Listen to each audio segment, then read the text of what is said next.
Hello. और इस video में मैं आपको एक बेसिक इंट्रोडक्शन दूंगा नैनो टेक्नोलॉजी का। नैनो टेक्नोलॉजी बेसिकली होती क्या है ये हम जानेंगे, और उसके बाद जो बाकी लेक्चर्स हैं उसमें इससे रिलेटेड बहुत सारे जो एस्पेक्ट्स हैं वो हम कवर करेंगे। सो इस वीडियो में हमारा फोकस होगा इन सब चीज़ों पर। स्टार्ट करते हैं बेसिक से। तो शुरुआत करते हैं सेंटेंस से। देखो यहाँ पे क्या लिखा हुआ है, nanoscience is the study of things at nanoscale that is of the order 1 to 100 nanometres. कोई भी चीज़ आपको 1 से लेकर 100 नैनोमीटर की श्रेणी में मिलती है साइज़ के मामले में, तो आप कहोगे ये नैनो स्केल में आती है और ये नैनो साइंस का पार्ट है। ऑफ कोर्स हम यहाँ पे एटॉमिक लेवल की बात कर रहे हैं। अगर आप जानना चाहते हैं कि 1 नैनोमीटर कितना बड़ा होता है तो इसकी डेफिनेशन आपके सामने है। 1 नैनोमीटर मतलब 10 to the power -9 मीटर्स, मतलब क्या आप कह सकते हैं 1/10 to the power 9 मीटर्स। इतना छोटा होता है 1 नैनोमीटर। अब ये तो मैंने आपको बस शब्दों में बताया है। इसको इन अ प्रैक्टिकल वे समझने के लिए ये आपके सामने बहुत अच्छा डेटा है। ये आपके सामने एक ह्यूमन चाइल्ड है। इसकी हाइट यहाँ पे हम बता रहे हैं करीब 1 मीटर के आसपास। उसके बाद आप अगर एक फ्लाई देखो, हाउस फ्लाई, तो उसका साइज़ होता है around 10 to the power -2 metres. फिर जो एक ह्यूमन हेयर होता है, जो आपके सर पे बहुत सारे बाल होंगे, उसका साइज़ होता है 10 to the power -4 मीटर। फिर उसके बाद बैक्टीरिया की जब हम बात करते हैं, हम यहाँ पे बात कर रहे हैं 10 to the power -5 मीटर। उसके आप नीचे जाओगे तो वहाँ पे आते हैं वायरसेस और DNA। तो यहाँ पे हम बात करें उन चीज़ों की जो 10 to the power -7, -8 metre, -9 metre यहाँ पे आ गए हैं। तो बेसिकली यहाँ पे आप देखोगे 10 to the power -8 मीटर से लेकर 10 to the power -10 मीटर, जो ये सारा एरिया है, यहाँ पर जो चीज़ें आपको मिलती है, चाहे एटम हो या फिर DNA का स्ट्रैंड हो, ये सब आती है नैनो साइंस के अंदर। यहाँ पे और देख सकते हो आप, एक जो एटम होता है, ठीक है, आपको पता है कि हर चीज़ में एटम है। आपके पास आपका फ़ोन होगा, मे बी टेबल के सामने आप बैठे होगे, कुछ भी आपके आसपास होगा, जो आपने टी शर्ट, जो कपड़े भी पहने होंगे आपने, उसमें trillions and trillions of atoms होंगे। ये बात तो आप जानते होंगे। एक एटम का साइज होता है 0.1 नैनोमीटर्स, ओके। और एटम्स इन अ मॉलिक्यूल जो होते हैं उनमें डिस्टेंस होता है 0.15 नैनोमीटर्स अपार्ट। ये इतना डिफरेंस होता है उनमें डिस्टेंस का। फिर अगर हम देखें DNA डबल हीलिक्स, तो ये होता है 2 नैनोमीटर्स इन डायमीटर। एक टिपिकल प्रोटीन ह्यूमन बॉडी में या फिर कहीं और आपको अगर प्रोटीन मिलता है तो ये होता है 10 नैनोमीटर लंबा। तो बेसिकली ये सब जो चीज़ें हैं ये सब नैनो साइंस का पार्ट है। अब यहाँ पे आपका एक बहुत ही बेसिक क्वेश्चन हो सकता है कि अच्छा, तो ये हम बहुत ही छोटी चीज़ों की बात कर रहे हैं, मतलब बैक्टीरिया से भी छोटी, और वायरस DNA के आसपास हम बात कर रहे हैं, एटॉमिक लेवल पर बात कर रहे हैं, ये तो बहुत ही छोटी चीज़ें हैं, मगर इसको हम देखते कैसे हैं? फिर हम यहाँ पे हमको लिटरली एटम्स देखने पड़ेंगे अगर नैनो साइंस को समझना है, इनको इसका कुछ निष्कर्ष निकालना है। तो देखिए, बिल्कुल आपको अगर नैनो स्केल पर चीज़ें देखनी है तो उसके लिए नॉर्मल माइक्रोस्कोप काफ़ी नहीं होगा। उसके लिए आपको चाहिए होगा electronic microscope. An electronic microscope is a microscope that uses a beam of accelerated electrons as a source of illumination, as the wavelength of an electron can be put to 1 lakh times shorter than that of visible light photons. तो basically electron microscope हमको बहुत ही in depth जानकारी देता है nano scale की, और इससे हम नैनो पार्टिकल्स जो होते हैं उनको देख पाते हैं। जैसे कि ये आपके सामने कुछ नैनो पार्टिकल्स का मैंने जिक्र किया है। तो नैनो पार्टिकल्स को जब हम व्यू करते हैं तो वहाँ पे प्राइमरली हमको दिखता है उनका एटॉमिक स्ट्रक्चर। जो भी, अब मान लो आपका कपड़ा है, ठीक है, आपने जो भी पहना होगा इस वक्त, ये जिस तरीके का है, इसमें जो लचीलापन है, जो यहाँ पे सॉफ्टनेस है, अगर मान लीजिए आप अपनी तरफ एक पानी का गिलास फेंकते हैं, ठीक है, सिर्फ पानी फेंकते हैं अपनी तरफ आप, तो ऑब्वियसली जो आपके कपड़े होंगे गीले हो जाएंगे। ये सारी जो प्रॉपर्टीज़ हैं जो आपने पहना हुआ है इसकी, ये उसके एटॉमिक स्ट्रक्चर की वजह से है। जिस तरीके से एटम्स वहाँ पर एक सर्टन स्ट्रक्चर में है, उसी की वजह से आपके कपड़े को वो प्रॉपर्टीज़ मिलती हैं जो इस वक्त उसको मिली हुई हैं।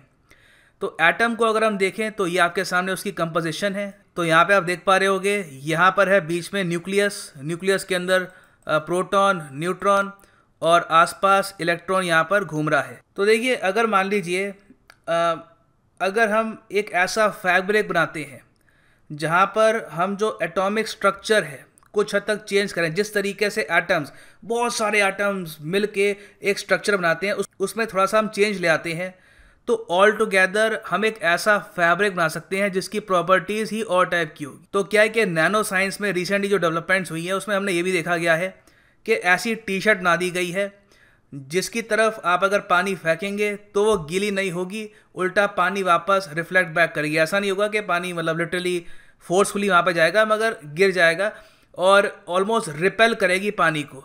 इसको काफ़ी जगह इस्तेमाल भी किया जा रहा है for in a lot of ways. तो ये एक बेसिक एग्जाम्पल है नैनो साइंस का कि नैनो साइंस है क्या, किस तरीके से काम करती है। और देखिए, अब मान लीजिए कोई चीज़ है, मान लो गोल्ड है, सिल्वर है, प्लैटिनम है या फिर कुछ और है, कोई वुड है, कोई भी यहाँ पे सब्सटेंस है, आप उसको नैनो स्केल पर लेकर गए, फिर वहाँ पे आपको चेंजेस लाने, एक्सपेरिमेंट्स करने हैं, तो आप कैसे करोगे? देखिए, इसके लिए आपके सामने दो रास्ते हैं। पहला तो ये है कि उसको सॉलिड फॉर्म में आप कर लो, और दूसरा आप उसको लिक्विड फॉर्म में भी कर सकते हैं।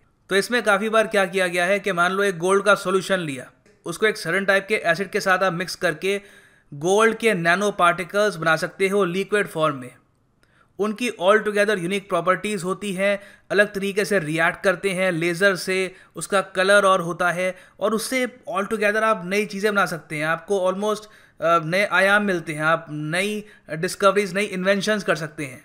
तो अभी के लिए देखिए, नैनोटेक जो है इसका स्कोप काफ़ी हद तक लिमिटेड है। ठीक है, अभी जो ह्यूमन बींग्स समझ रहे हैं नैनो स्केल को, हम यही कर पा रहे हैं कि नैनो स्केल पर जाके कुछ एटॉमिक स्ट्रक्चर कुछ चेंज कर दे, कुछ नया बना दे, नैनो स्केल में जो नई प्रॉपर्टीज़ होती हैं धातुओं की, उसको एक्सप्लोर कर पाएँ। आपने जो मूवीज़ में देखा होगा, फॉर एग्जांपल ये आयरन मैन की मूवी होती है, रिसेंटली आपने देखा होगा, वहाँ पे नैनो टेक्नोलॉजी का इस्तेमाल करता है सुपर हीरो, और अचानक से बहुत सारे छोटे छोटे नैनो रोबोट्स होते हैं, वो उसकी बॉडी को कवर कर लेते हैं, एक सूट बन जाता है और वो लड़ता है फिर दुश्मनों से। वो सब हवा की बातें हैं, हम लोग उससे कोसों दूर हैं। हम लोग अभी वहाँ पर आप कह सकते हैं दूर दूर तक नहीं पहुँचे। ठीक है, अभी के लिए नैनो टेक्नोलॉजी का जो हम यूज़ कर रहे हैं, पहली बात तो ये एक्सपेरिमेंटल स्टेज पे है। इसका बहुत ही लार्ज स्केल यूज़ हो रहा है मेडिसिन में, क्योंकि ऑफ कोर्स आप मेडिसिन को माइक्रो लेवल पे मैनेज कर सकते हैं नैनो स्केल पर। उससे आप चाहें तो सर्टेन ट्यूमर्स हैं जो बॉडी में, उनको इफेक्टिवली हिट कर सकते हैं। ये सब हम अलग से जानेंगे अगले लेक्चर में, जहाँ पे मैं आपको बताऊंगा कि एप्लीकेशंस क्या क्या होती हैं नैनोटेक की। अभी के लिए ये सब जान लो कि नैनो स्केल क्या है, जो नैनो स्केल में चीज़ें होती हैं, नैनो पार्टिकल्स हैं, उनको हम कैसे व्यू करते हैं इलेक्ट्रॉन माइक्रोस्कोप से। और उसके अलावा एक और चीज़ आपको पता होना चाहिए, scanning tunnelling microscope. A scanning tunnelling microscope is an instrument for imaging surfaces at the atomic level. तो देखिए, इलेक्ट्रॉन माइक्रोस्कोप से तो आपको एटम्स बस दिखेंगे कि स्ट्रक्चर क्या है, उसमें आपको और इन डेप्थ जानकारी चाहिए तो आप STM का इस्तेमाल करोगे। तो कोई भी सब्सटेंस आप नीचे रखोगे, STM को आप कंप्यूटर से कनेक्ट कर सकते हैं और बहुत ही ज़्यादा प्रॉपरली जूम इन करके आपको ऐसी एक फ़ोटो दिखा देगा जहाँ पे आप देख पाएंगे कि किस तरीके से एटम्स वहाँ पर एक स्ट्रक्चर बना रहे हैं माइक्रो लेवल पर, और काफ़ी इससे जानकारी मिल सकती है। नैनो टेक्नोलॉजी से जो चीज़ें हम बना सकते हैं वो एंडलेस है, मगर अनफॉर्चुनेटली अभी के लिए जिस युग में हम जी रहे हैं, ये साइंस अभी भी काफ़ी हद तक डेवलप कर रही है, हम रोज़ नई चीज़ें इसमें जान रहे हैं।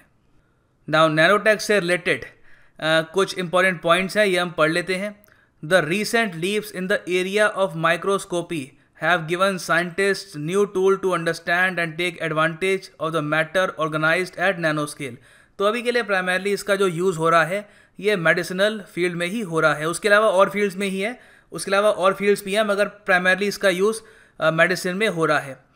अब देखिए, यहाँ पे आपको ये भी जानना होगा, नैनो स्केल पर ना जब आप चीज़ों को देखते हैं, फॉर एग्जांपल गोल्ड है, गोल्ड वैसे आप देखोगे येलोइश कलर होता है उसका, ठीक है ना। आप गोल्ड को देखो, ऑब्वियसली उसका एक यूनिक येलोइश कलर होता है। आप गोल्ड को नैनो स्केल पर देखोगे ना तो वहाँ पे उसकी प्रॉपर्टीज़ डिफरेंट दिखेंगी।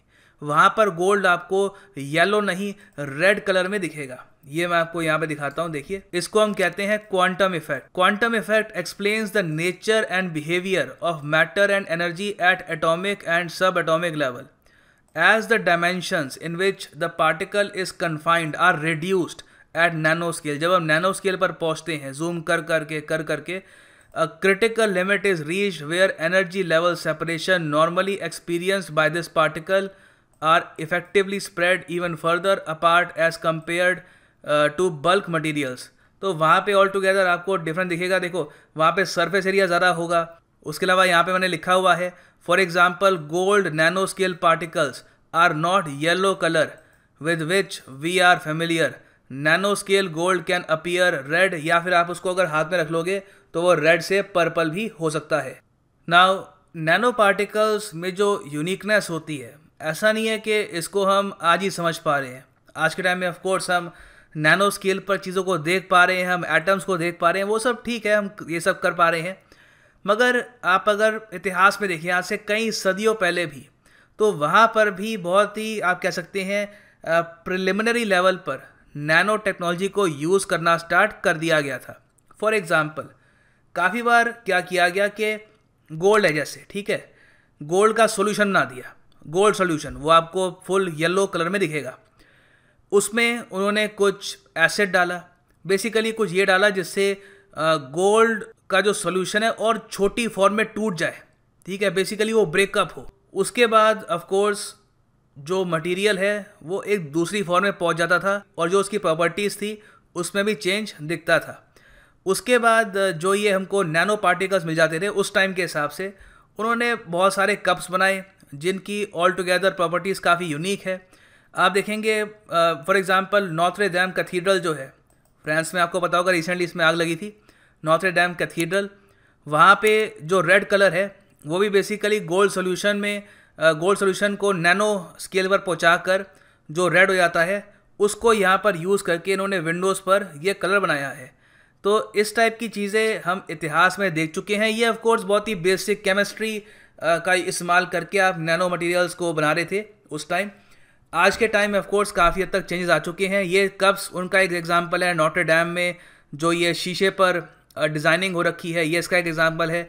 उसके अलावा तलवारें मिल चुकी हैं in the past, Damascus sabre blades. तो आज के टाइम में अगर हम देखें इवोल्यूशन इन मॉडर्न एरा, तो मॉडर्न एरा में तो हम काफ़ी आगे निकल चुके हैं, हमने काफ़ी सारी चीज़ें समझ ली हैं। ये सब एक्चुअली शुरू हुआ था 1959 में। देखो The ideas and concepts behind nano science and nanotechnology started with the talk entitled, आज से कई साल पहले 1959 में एक आप कह सकते हैं डिस्कशन कराया गया, इसका नाम था There is plenty of room at the bottom। ये कराया था बाय फिजिसिस्ट रिचर्ड फेमैन और ये गैदरिंग हुई थी अमेरिकन फिजिकल सोसाइटी में। और यहाँ पर बात की गई बेसिकली कि नैनो टेक है क्या, नैनो स्केल क्या है, हम किस हद तक यहाँ पे पार्टिकल्स को तोड़ सकते हैं, उससे क्या बेनिफिट्स मिल सकते हैं।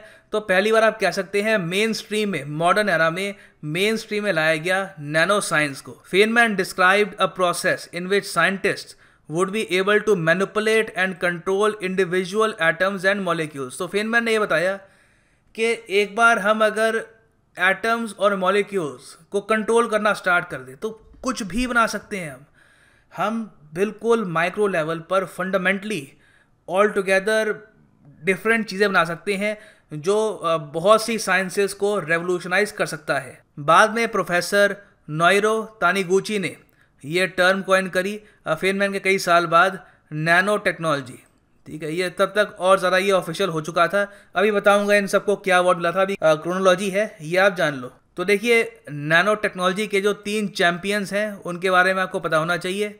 एक तो है फेनमैन। ये देखिए एग्जाम में आपसे पूछेंगे ऐसे कि फेनमैन किस टाइप की साइंस से एसोसिएटेड थे, नैनो टेक्नोलॉजी या फिर केमिस्ट्री या कह सकते हैं, या फिर कुछ और वहाँ पे कहेंगे न्यूक्लियर फिजिक्स वगैरह। तो ऑब्वियसली यहाँ पे आपका आंसर होगा नैनो टेक। उसके अलावा तानीगुची जिन्होंने लिटरली टर्म कॉइन करी थी नैनो टेक्नोलॉजी, इनकी यहाँ पर फोटो है, और ड्रेक्सलर। उसके अलावा 1986 में इन 3 साइंटिस्ट को Nobel prize in physics award किया गया था। The Nobel Prize in Physics 1986 was divided between these 3 scientists for their work on electron microscope। तो जब इलेक्ट्रॉन माइक्रोस्कोप हमारे पास आ गया उसके बाद ऑफ कोर्स एटम्स किस तरीके से स्ट्रक्चर बनाते हैं अपना, उस पर हमको ज़्यादा जानकारी मिली और मैं मानता हूँ कि इलेक्ट्रॉन माइक्रोस्कोप का बनना नैनो टेक्नोलॉजी के लिए एक रेवोल्यूशनरी मूव था। उसके बाद से ही हम काफ़ी इसमें डेवलपमेंट्स देख पाए हैं। उसके बाद एक टीम थी 1996 में जिनको नोबेल प्राइज़ मिला in chemistry for their roles in the discovery of the fullerenes class of molecules. उसके बाद देखिए इलेक्ट्रॉन माइक्रोस्कोप से काफ़ी और रिसर्च होने लग गई, एटम्स को और स्टडी करने की कोशिश की गई।